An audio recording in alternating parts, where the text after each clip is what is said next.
I've been staring at the edge of the water long as I can remember, never really knowing why.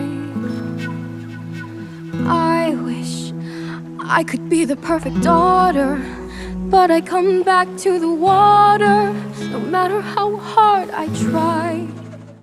Shalom, wilujeng enjing. Salam sejahtera buat kasadayana.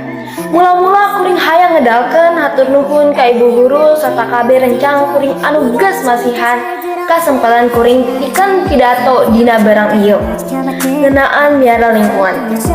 Hadirin anu dipihormat, urang nyahoyeun global warming nyata masalah anu serius pikeun negara-negara nu aya di dunia.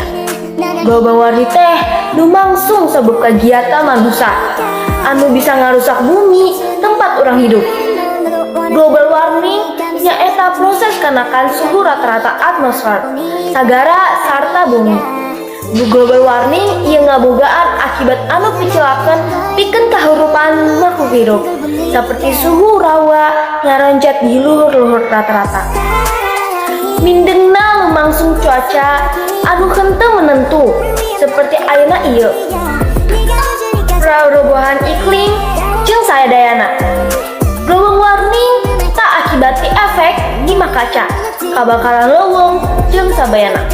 Pamarentah geus ngalaksanakeun usaha pikeun nyegah global warming, sapertos ngalakuin reboisasi, ngahulak paunan, gedung anu makaca kaleuwean, penanaman serbu tangkal, nyieun taman kota jeung sabayana. Kentengan di Indonesia, tapi negara-negara di dunia geus ngelakuin usaha penyegelan global warming. Pancen urang minangka belajar kudu miara lingkungan ambe global warming henteu ngancem makhluk hidup anu aya di bumi ieu. Urang bisa ngalakonan tindakan ngelitik tapi bunga pangaruget seperti orang micen tuntah dina tempatna, melak tangkal di pangkaran kelas, nyokot runtah anu nambacak jeung sabayana. Hadirin anu diperhormat, ku sabab tamiara lingkungan kacira penting sekali. Ambe anak cucu juga orang engkau bisa ngerasain endahnya hidup di dunia. Iya sarta bumi urang tetap bestari. Amin. Hayu urang mimitiara lingkungan ayana seperti melak tangkal pikeun hiji urang. Shalom.